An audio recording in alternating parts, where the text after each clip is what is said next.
"Sir, you don't belong in first class. Please move." The words cut through the cabin like a cold blade, freezing the air where they landed. Adrian Cole, 49 years old, stood motionless in his worn sneakers and grey hoodie. In his hand, a boarding pass clearly marked Seat 1A. But in front of him, Marla Keating, the head flight attendant with her perfect bun and icy gaze, pointed toward the aisle as if expelling an intruder. No one in the cabin knew that the man they were watching was not just another passenger.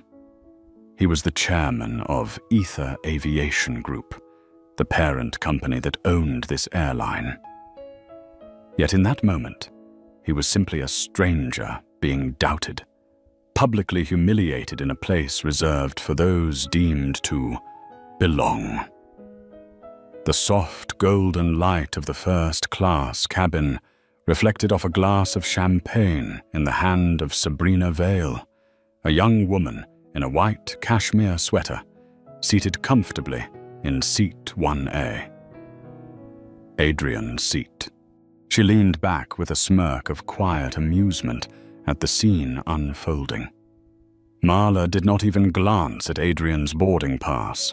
Her eyes scanned him like a dossier, a casual backpack slung over one shoulder, everyday clothes, sun, darkened skin.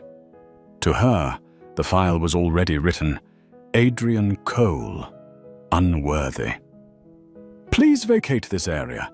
We need to finish boarding." Her voice was sharp, metallic. Adrian felt the silence of the other passengers press in like glass. A man in row 3 frowned. A middle-aged couple exchanged hesitant looks. A teenage girl raised her phone, camera recording. Adrian drew in a slow breath. He had flown thousands of times in his life, but never had his rightful seat been stripped away so brazenly. Anger surged, only to be smothered by a colder resolve. He remembered his father's words. Real power does not shout. It moves in silence. And when it moves, the world trembles. "Excuse me. I believe there's a mistake." "This is my seat." Adrian held out the boarding pass. A younger voice interjected, uncertain, tentative. "Let me check the manifest." Theo Park, a flight attendant barely in his 20s, stepped forward with a tablet. His eyes scanned quickly, his brows furrowing. "It says here, Mr. Cole, Seat 1A. Confirmed." But Marla did not waver. She pressed her lips tight, shaking her head. "System error. It happens. He'll have to wait." Sabrina Vale sipped her champagne, eyes flicking toward Adrian like he was an inconvenience. "Perhaps he belongs back there," she said, tilting her chin toward economy. Laughter rippled softly from behind, sharp as thorns. Adrian's heartbeat slowed. All sound collapsed into a dull hum in his ears. He looked at the pass in his hand, then at Seat 1A, the seat that should have been his, now transformed into a symbol of prejudice and misused authority. He could argue. He could raise his voice and prove himself right. Instead, Adrian walked to the galley and sat on the small jump seat, silent as a shadow pulling itself tight. He pulled out his phone, opened the encrypted internal app, and typed 3 words. "Echo alert. Discrepancy on 2207. The message vanished into the system, but its weight was enough to ripple across the skies.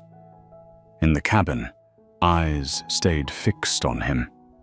Some looked away, pretending not to notice.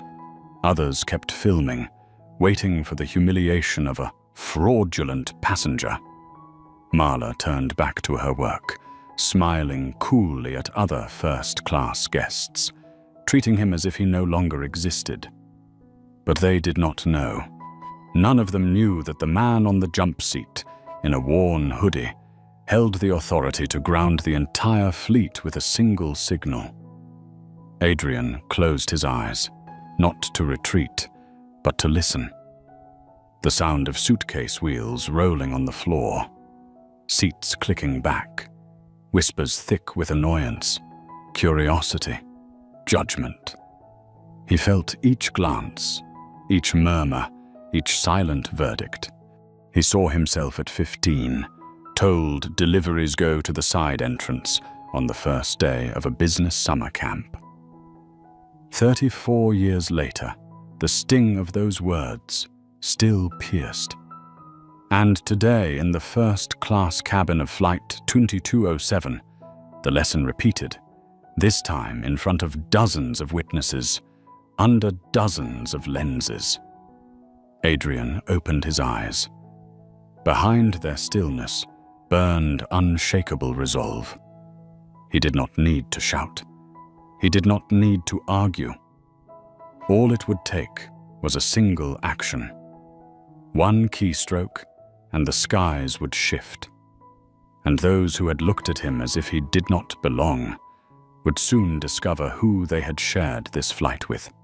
The first-class cabin door closed behind the last passengers. Soft golden light bathed the luxury around them. Crystal glasses glimmered, leather seats embraced with comfort. Yet beneath that fragile calm, a hidden fire was burning. Adrian Cole still sat on the jump seat near the galley, his boarding pass resting lightly on his knee. He did not look at anyone, only listened. Every stray laugh, every whisper. The flow of the cabin had shifted from the excitement of a long flight to curiosity, doubt, and disdain. Marla Keating stepped forward, her smile stretched thin like a taut wire. "Sir, until we verify with the gate, please stay out of first class." Her voice was sweet on the surface, but carried the coldness of an order to expel. Adrian rose, holding out the boarding pass once again. "This is my seat. 1A confirmed." He spoke slowly, deliberately, each word falling like a stone into still water. But Marla did not bother to look. Her eyes scanned him again from head to toe, as if every stitch of his hoodie was proof of unworthiness. Sabrina Vale, still reclined in seat 1A, turned with a half smile. "Honestly, it's not a big deal. Some people just don't understand how seating works up here." The words floated softly, but in the air they hardened into barbs. A few passengers nodded. Others looked down at the floor, avoiding Adrian's gaze. Then Theo Park, the young attendant, stepped forward with the tablet in his hand.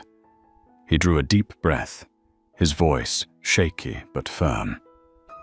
"According to the manifest, Mr. Cole is indeed assigned to seat 1A.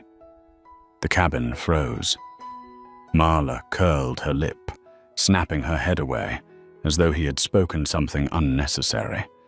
"Double-check with the gate. We can't rely on glitches."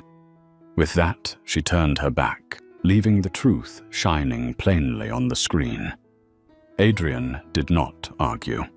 He stepped back and lowered himself into a seat, not the jump seat this time, but a cramped spot in the last row of economy, right beside the toilet.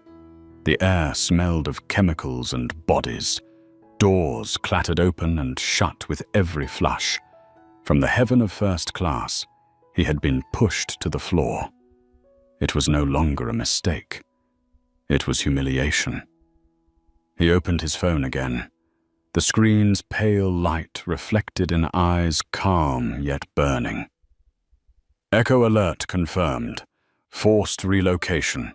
Document everything." The message vanished. On the other end, an entire system stirred to life. Cameras, digital logs, internal data, all linking into a chain of evidence invisible to Flight 2207. 3 rows ahead, a young man quietly raised his phone, recording Adrian. The red dot blinked steadily. "Did you see that?" he whispered. "They moved him. He said it was his seat." The reply came like an echo. He didn't even fight back, just calm. Adrian leaned against the seat, eyes closed. He was not asleep. He was listening. The sound of wheels dragging bags, a child crying, forced laughter drifting from first class. And beneath it all, a sound without form, the weight of injustice, creeping, pressing, waiting to erupt. In his mind, one thought surfaced clearly. They believe they have won. But in truth, they have only lit the fuse of a battle for which they are utterly unprepared. In the forward cabin, Sabrina Vale raised her phone for a selfie. Her pale smile, champagne raised high. Yet behind her shoulder, framed unknowingly in the shot, sat Adrian, the humiliated man, silent in the back row. An accidental photograph, a perfect testament. To strangers, Adrian was just a passenger in casual clothes, caught in a seating mistake. But within the silence, he was the conductor of a symphony whose rhythm had already changed. They did not know. They could not yet know that the man forced to sit beside the toilet held the power to bring the skies to a halt with nothing more than the touch of a screen. The engines rumbled softly, signaling the flight was about to depart. But inside the cabin, the air was thick, as if every gaze had converged on one place. Adrian Cole sat upright in the last row. He did not speak or move much, yet his silence alone unsettled the entire cabin. Some passengers whispered, "Why won't he leave?" while others discreetly lifted their phones, waiting for the moment of tension to erupt. Marla Keating strode down the aisle with confident steps, a forced smile plastered on her face. She stopped, looked at Adrian from a distance and said, "Sir, for the comfort of all passengers, please remain seated here until we sort things out." Adrian raised his head, his eyes cutting through her mask. Slowly, he stood. Not rushed, not showy, but with a calm that made the air itself tremble. His voice was steady, not loud, yet it carried through the cabin. "I have presented my ticket. I have been confirmed by the system, and your own staff have confirmed it. Then why am I still being blocked?" The question hung heavy in the cabin. Silence pressed down. Then Marla replied, her tone still sweet but cold. "Please lower your voice, you're creating a scene." Adrian's face did not change. He stepped forward, raising his boarding pass. "No, I am speaking clearly, not loudly. It is your unreasonable refusal that has created this scene." A middle-aged woman in row 2 whispered to her husband, "He's right. They already checked." The man shook his head, silent, but his eyes uneasy. Behind them, phones lifted higher. Red recording lights blinked. Evidence was piling up, second by second. Sabrina Vale finally looked up from her champagne. "You're still here?" she scoffed, half amused, half annoyed. Adrian turned to her, eyes like ice. He said nothing. He did not need to. That look alone silenced her, forcing her to swallow her smirk and turn away in discomfort. At that moment, Theo Park appeared, his young face tense, his voice shaky but firm. "Gate has confirmed again. Mr. Cole is 1A. There's no mistake." Marla spun around, her smile gone. "We'll hear from the gate in writing. Until then, he stays put."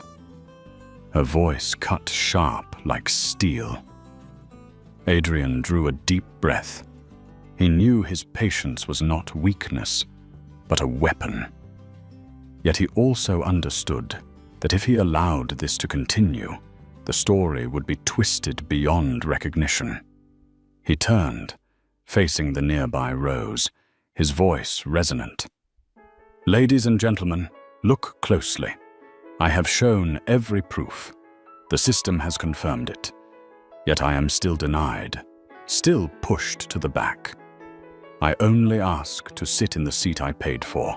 Nothing more, nothing less." A wave of murmurs rippled through the cabin. A young man pulled out his phone, live streaming to social media. "This guy, they kicked him out of first class, even though it's his seat." Viewers flooded in, the numbers climbing fast. Marla Keating froze. She could see clearly that control was slipping away. Yet instead of retreating, she stepped forward, pressing harder. "If you do not comply, we may call airport security." The moment shattered the air. Gasps, the sound of seats snapping upright, the surge of chatter. The cabin had become a public courtroom, Marla and Adrian standing on opposite sides. Adrian did not rage. He did not argue. He sat down on the nearby jump seat, his eyes gleaming like a blade in the dark. But in his mind, the gears were already turning. They thought they could humiliate him. They did not know that every word, every gesture was being recorded. And when the truth came to light, the entire system would tremble.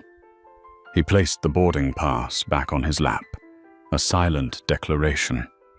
And from that silence, a storm waited to rise. The sharp rhythm of Marla Keating's heels struck against the carpeted floor, cold and relentless, like the drumbeat leading someone to the gallows. "Follow me," she commanded, no longer hiding her disdain. Adrian Cole rose. He did not argue, did not resist, only walked calmly behind her. But in the stillness of his eyes, a storm was already taking shape. Passengers tilted their heads to watch. Some pretended to gaze out the window. Others could not hide their curiosity. Phones lifted, lenses capturing every step of the man being escorted out of first class. Sabrina Vale smirked, sipping her champagne, her lips curling with triumph. In her eyes, the man being led away was nothing more than an intruder who had stumbled into the world of the wealthy. Marla stopped at the very back of the plane, right by the lavatory, where the air reeked of cleaning chemicals. She pointed at the cramped, crooked, backed seat. "This will be your temporary accommodation," she emphasized each word with rigid authority. Adrian looked down. The seat was half, blocked by a hastily shoved bag, the recline nearly broken. The lavatory door groaned open and slammed shut again, its metallic snap grating. "This is not the seat I purchased." His voice was low, steady, cutting through the false veneer like a blade drawn slowly. Marla lifted her chin, forcing a brittle smile. "We're doing our best, sir. You'll be reimbursed." He said nothing. He only held her gaze. That silence stretched, his composure itself becoming an unspoken accusation. Then he sat, not in surrender, but to observe, to record, to witness. Marla turned and left, but her posture was too stiff, her hands too rigid, a sign she knew she had gone too far. 3 rows up, a young man tilted his laptop screen, angling his phone camera discreetly. The tiny red light blinked evidence. In first class, Sabrina reclined further into her seat, laughing with the passenger beside her, her voice echoing loud as if to drown out the murmurs. But through the lenses of scattered phones, her laughter over champagne contrasted starkly with Adrian being forced to sit by the lavatory. Adrian unlocked his phone, his fingers typing slowly. Protocol echo. Document everything. Start soft. The message vanished. He leaned his head back, eyes half closed. Not to rest, but to listen. The creak of folding seats, the hum of whispers, the small voice of a child asking her mother, "Mom, why did they move him? He looked so calm." The mother bent down, replying softly, "Sometimes calm is stronger than loud." Down the aisle, Theo Park appeared again. He looked at Adrian, lips pressed tight, guilt written in his eyes. No words were spoken, but remorse was plain. Adrian gave a slight nod. He understood. The young man was still bound by the system, but at least he dared to face the truth. Outside the window, baggage carts crawled across the tarmac like beetles. The plane had not yet left the gate, which meant time remained. Opportunity remained. Adrian tapped his fingers lightly on the armrest, not in impatience, but as the beat of a plan forming. In the cabin, whispers spread like fire in dry grass. Why is he back there? Didn't they say it was his seat? I saw the manifest on the tablet. Curiosity was giving way to doubt. Adrian opened his eyes. A faint smile touched his lips. They thought they had buried him at the end of the aisle. But it was from here that he would turn the entire flight upside down. The cabin was filled with artificial light, yet no one felt at ease. The air was heavy like glass, and everyone sensed the wrongness hanging over them. The whispers grew louder, scattered through the rows like the murmur of an underground tide. Adrian Cole sat by the lavatory, his boarding pass resting on his lap like silent evidence. But his eyes were not silent. They observed, they recorded, they waited. Marla Keating advanced, her heels striking the carpet in steady rhythm, her voice sugar, coated but laced with venom. "Sir, for the sake of other passengers, please remain here. We are still waiting on confirmation." Adrian lifted his gaze, locking eyes with her. His voice was not raised, yet it carried through the air, every word landing like a hammer blow. "I have presented my boarding pass. The system has confirmed. Your staff has confirmed. So why am I still being denied?" Silence swept over the cabin. A passenger cleared his throat. A woman whispered to her husband, "He's right." Phones rose again, their cameras glowing. Marla pressed her lips together, her eyes sharp as blades. "You are disrupting the cabin. If you keep this up, we may have to call airport security." The words fell like sparks onto dry straw. The cabin erupted in murmurs. Security. For a seat? But he already proved it. Adrian rose. He did not shout, did not flail. He only stood tall, calm yet unyielding, like an ancient tree in the middle of a storm. "Ladies and gentlemen," he began, his eyes sweeping the cabin. "I am not causing a disruption. I am only asking to sit in the seat I purchased. This boarding pass proves it. Yet I have been expelled from first class and forced to sit by the lavatory. This is no longer an error. This is a refusal." The noise swelled. A young man streamed live, his voice low but urgent. "He's telling the truth. They're kicking him out, even though it's his seat." The viewer count soared by the second. In first class, Sabrina Vale turned back, her eyes flashing as she saw phones raised everywhere. She frowned, muttering, "This is absurd. He's just trying to make a scene." But at that moment, the quiet tide in the cabin had broken into waves. Theo Park stepped forward, his hand trembling slightly but his voice steady. "I've checked twice. Gate confirms. Mr. Cole is assigned to seat 1A. No mistake." The entire cabin gasped. Some passengers nodded. Others turned their eyes toward Marla. The couple in row 2 whispered, "What will she say now?" Marla clutched her notepad tightly, her lips curving into a brittle smile. "System errors happen. We'll wait for written confirmation. Until then, he stays where he is." Adrian drew in a deep breath, then took a step forward, his voice clear and resonant.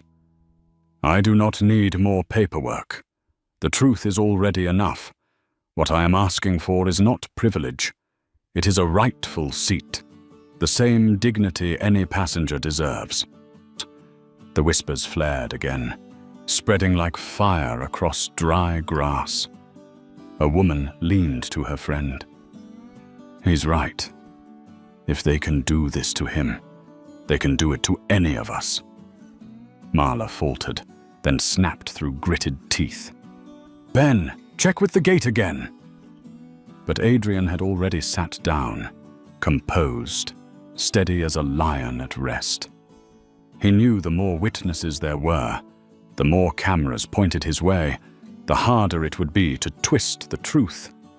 In his coat pocket, his phone buzzed gently. Adrian pulled it out, reading the message on the glowing screen. "Echo confirmed. Documentation live. Network visibility rising."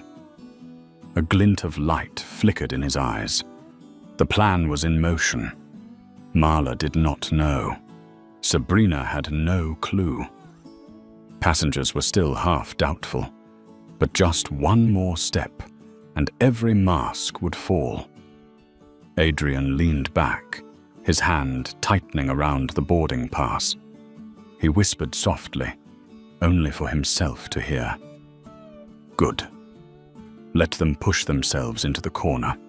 The intercom crackled to life, usually reserved for polite announcements. But this time, its tone was icy, turning the cabin into a public courtroom. Marla Keating's voice hissed through the speakers. "He's trying to fake a boarding pass. There's a chance he forged it. He's becoming aggressive." The words fell like a bomb. Passengers gasped. A woman in row 4 spun to her husband. "Did she just say forged ticket?" A young man whispered. "I saw him show his ID twice. That's not right." Stunned eyes turned toward Adrian Cole. Curiosity had shifted into tension. Doubt mixed with anger. Adrian rose to his feet. He did not shout. He did not posture. He simply stood there, his hands relaxed at his sides, his composure so steady it was unsettling. Theo Park rushed forward, his voice trembling. "Mr. Cole, she just said," Adrian nodded, his gaze distant. "I know. She thinks she can bend the truth, but she doesn't realize every word she just is being recorded." Phones rose higher throughout the cabin. No more secrecy. Dozens of passengers now recorded openly. They had heard it with their own ears, seen it with their own eyes. In seat 1A, Sabrina Vale had gone pale. She no longer reclined with smug laughter. The eyes around her made the champagne glass in her hand tremble. In the cockpit, Captain Raymond Holt frowned as the system fed him a transcript. The accusation of forged ticket, aggressive behavior. He left his seat, stepped into the cabin under the weight of 100 expectant eyes. "Which passenger?" His voice was deep, commanding. Marla swallowed hard, then pointed toward Adrian. "Mr. Cole." Adrian calmly presented his passport, his boarding pass, and his executive identification card from Ether Aviation Group. The captain examined them, cross, checking with the manifest on Theo's tablet. He nodded firmly. "These are valid. And according to our records, Mr. Cole is not just a passenger. He is a priority executive and majority shareholder of this airline's parent company." The cabin erupted, gasps, then shouts. "What?" "He owns the airline." Marla froze, her face drained of color, her lips moving without sound. Sabrina Vale stammered, I didn't know who you were." Adrian turned, his eyes sharp as steel. "That is exactly the problem. You should not need to know who I am to offer respect. Respect is not a privilege. It is an obligation." Applause broke out from the economy cabin. At first scattered, then swelling, until the entire cabin thundered with clapping hands. Not joyous applause, but heavy, unrelenting, the sound of justice made undeniable. Adrian sat back down, his gaze drifting toward the window. But inside, the gears kept turning. This was only the beginning.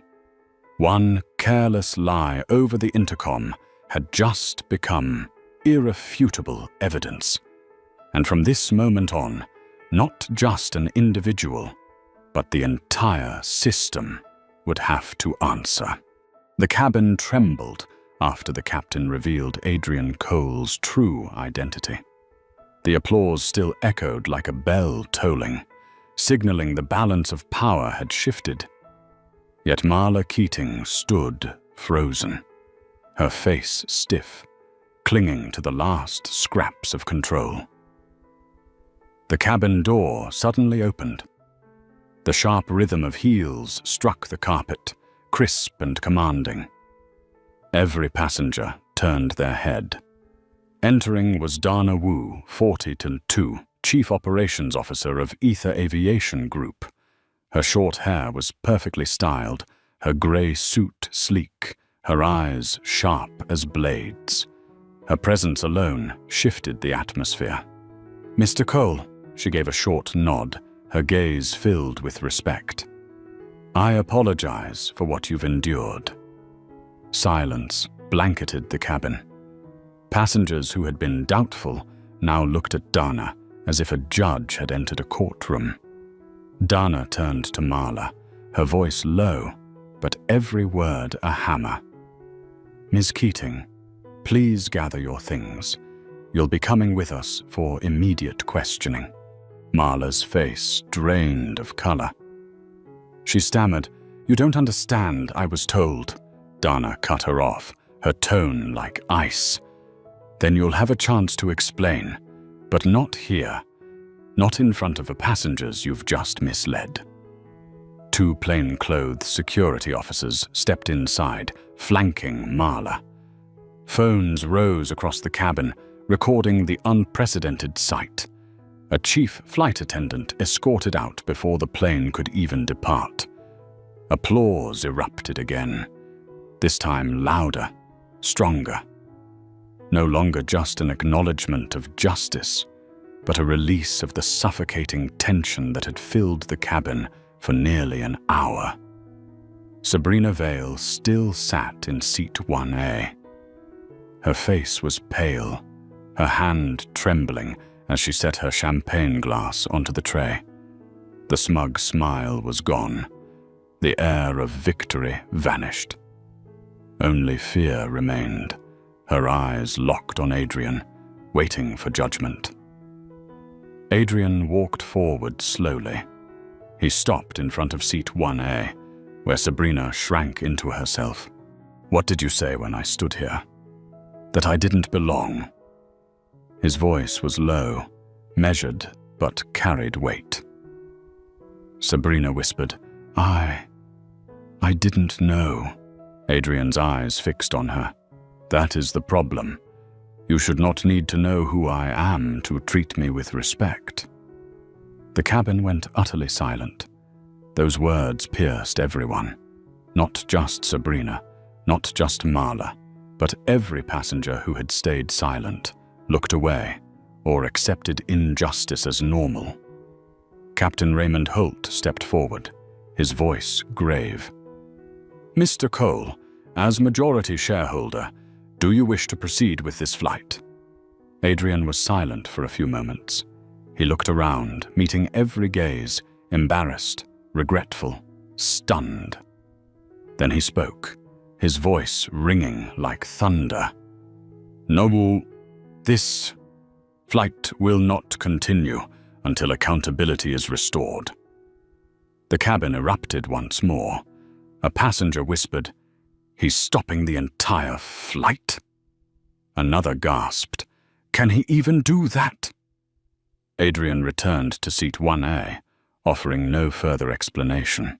His very presence there was the declaration, this seat was his, by right, by law, by truth. In his pocket, his phone vibrated. A single line appeared on the screen. "Echo escalation approved. Ready for fleet-wide directive." Adrian closed his eyes briefly, then opened them, his gaze sharp as steel. Enough. This was no longer about a seat. This was a reckoning for the skies themselves. Flight 2207's cabin felt as if it had stopped breathing.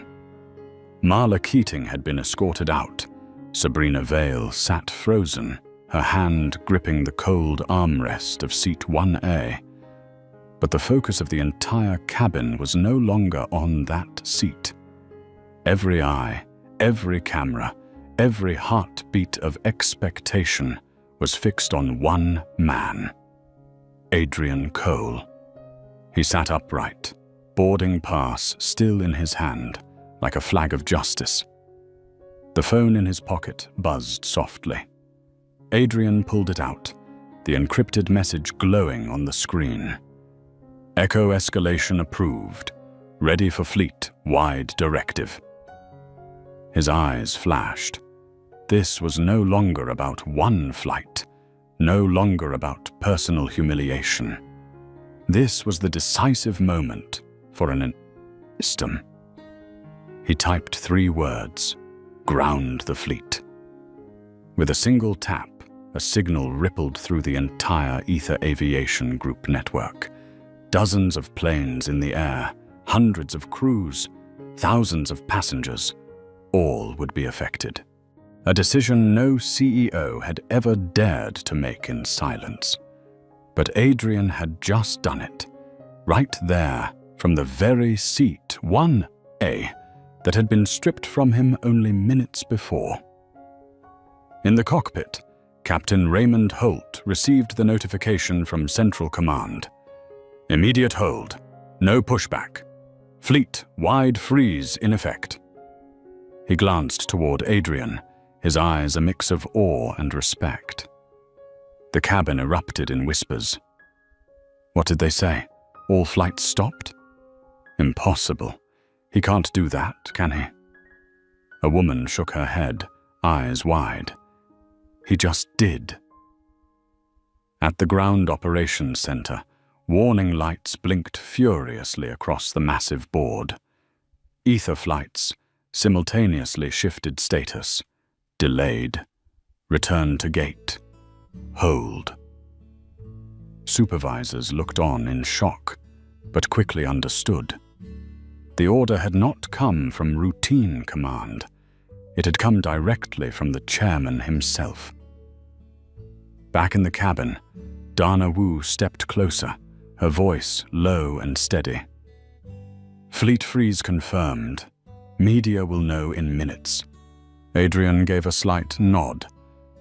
Good. Let them know. Let them see. Sabrina Vale jumped to her feet, her face pale. You can't do this. You'll bankrupt the airline. Adrian turned, his gaze glacial. I won't bankrupt the airline. I'll bankrupt silence. And every system that thought disrespect was cheaper than justice.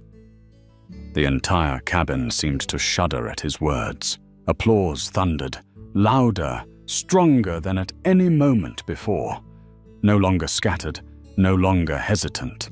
Now every passenger joined, each clap like a hammer striking down the false wall that had just collapsed.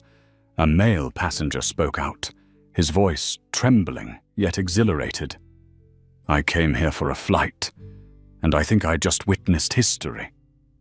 Adrian leaned back, his eyes scanning the cabin. He saw shame on Sabrina's face, the helplessness in Marla's eyes as she was escorted away, and the quiet admiration shining in Theo Park's gaze. He knew. This moment would not stay within the cabin. It would erupt beyond, spreading like fire, consuming silence, forcing the entire airline industry to bow its head. His phone buzzed again.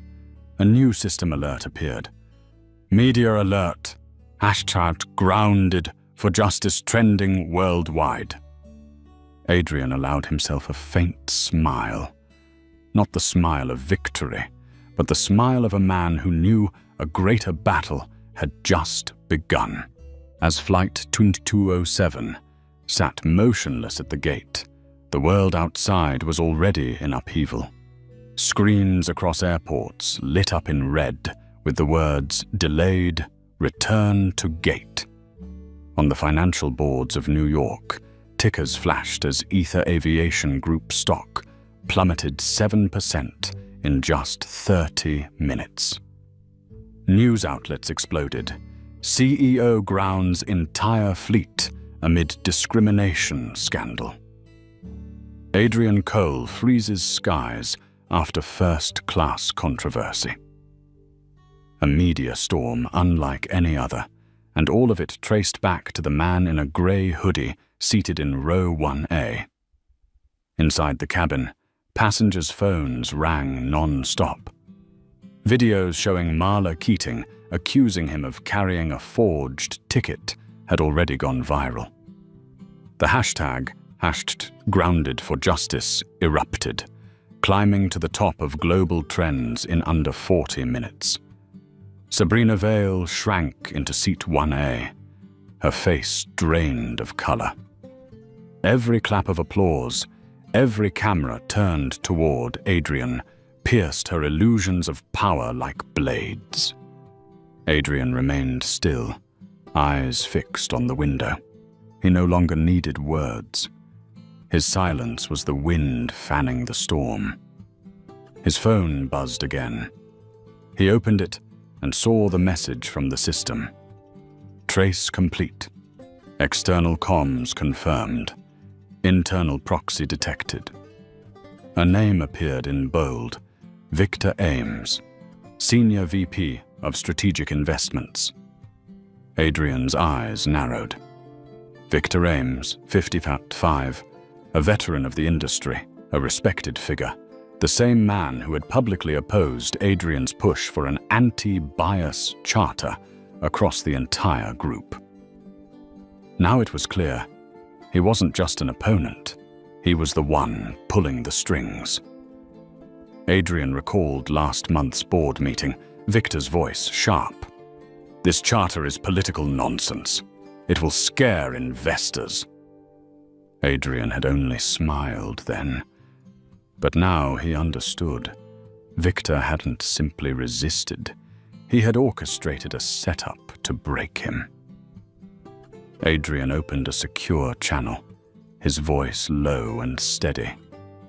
Dana, trace confirmed. Ames is behind this. He used proxy clearance to direct Marla to trigger the incident. to create a crisis of confidence. On the other end, Dana Wu gripped her phone tightly, her eyes dark. They wanted a scandal. The CEO humiliated on his own airline. Headlines write themselves. Market crashes. Perfect timing for an internal coup. Adrian nodded slightly. But they forgot one thing. I was watching. In the cabin, Theo Park approached, his voice hushed. "Mr. Cole, I overheard something earlier." Marla, before she was taken off, whispered into her phone, "The target is neutralized. No resistance." She didn't say passenger. She said target. Adrian turned to the young man, his eyes glinting. "Thank you. That's enough." Theo swallowed hard and stepped back, but his gaze was no longer uncertain. It was the gaze of someone who had chosen to stand on the side of truth. Adrian reopened his phone, his fingers moving swiftly. "Escalate. Freeze all assets linked to Victor Ames. Pull credentials. He doesn't leave the building tonight." A minute later, confirmation appeared. "Done. Ames locked out. Financial accounts frozen. Security notified." Adrian leaned back in his seat, his eyes distant. The game was no longer about Seat 1A. Its true face had been revealed. An internal rebellion disguised as prejudice, turning humiliation into a financial weapon.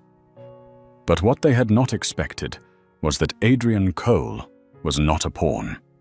He was the one holding the board. The cabin fell silent again. Passengers sat frozen, feeling as though they were watching a film unfold before their eyes. But for Adrian, this was no film. This was reality. And he was the author of the unfolding drama that was reshaping the skies. He whispered softly, only for himself, "Victor Ames, your game is over." The cabin of Flight 2207 felt stretched to its breaking point. Passengers sat in silence, phones still recording, every eye fixed on the man in the grey hoodie. Adrian Cole knew this moment was no longer just about him. It belonged to everyone who had ever been dismissed, pushed out of their rightful seat, or treated as though they did not belong. He unlocked his phone. A preloaded encrypted command glowed on the screen. Adrian typed slowly, each word carved into history. Ground all active flights under Ether Aviation. Emergency status. Full review. The message vanished. Within minutes, from Los Angeles to New York, from Dallas to Chicago, dozens of flights received orders to make emergency landings. Pilots were stunned, passengers shocked. The media erupted. Inside the cabin, Dana Wu stepped forward, her voice steady though her eyes blazed. "Fleet grounding confirmed. 47 aircraft ordered to hold or return. Media already reporting." Murmurs spread like fire through the rows. "He grounded the whole airline? No way. God, this man just stopped the skies." A little girl turned to her mother, eyes wide. "Mum, can he really do that?" The mother nodded faintly, her voice trembling. "Yes, and he just did." Adrian rose. He needed no microphone, no intercom. His voice carried just enough, but with a weight that silenced the cabin. This is not about champagne, not about legroom.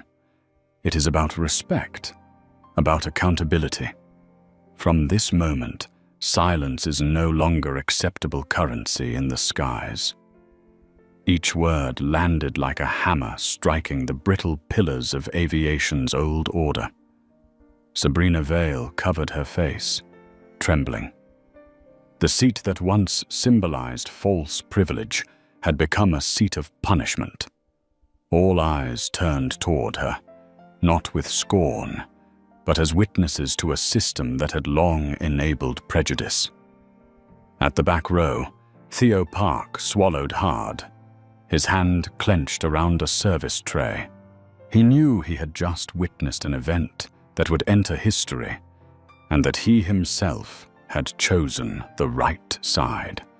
Captain Raymond Holt stepped out of the cockpit. His face was stern, but his eyes glimmered as if seeing something he had never thought possible. He bowed his head slightly to Adrian.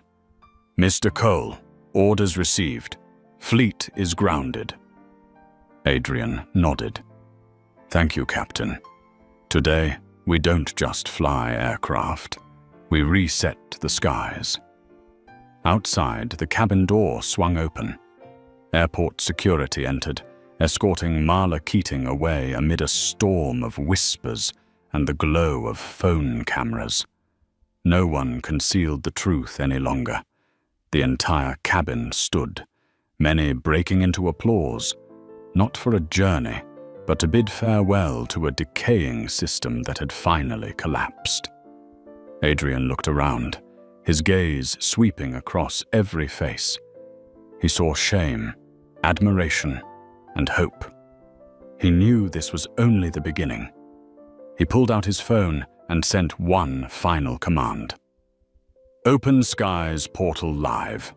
All employees, all passengers, every voice heard. Effective now." A confirmation appeared. Adrian closed his eyes and exhaled. For the first time in years, he felt the skies truly still. Flight 2207 would not take off today.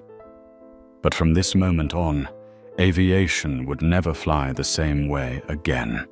You have seen it yourself. From the denial of a single seat, 1A, Adrian Cole turned the entire sky into a court of justice. It was no longer about one flight, but the beginning of a wave of change. He did not shout, he did not argue. He simply made a quiet decision, and the entire airline industry was forced to bow its head. But the question that remains is for you. If one day you are pushed out of the seat that rightfully belongs to you, not because of a mistake, but because of prejudice, will you sit in silence and endure it? Or will you rise and change the system itself? If this story resonates with you, press like to show your support, share so others can see it too, and don't forget to subscribe so you never miss the next stories, where the smallest of moments can shake the entire world. And leave a comment below.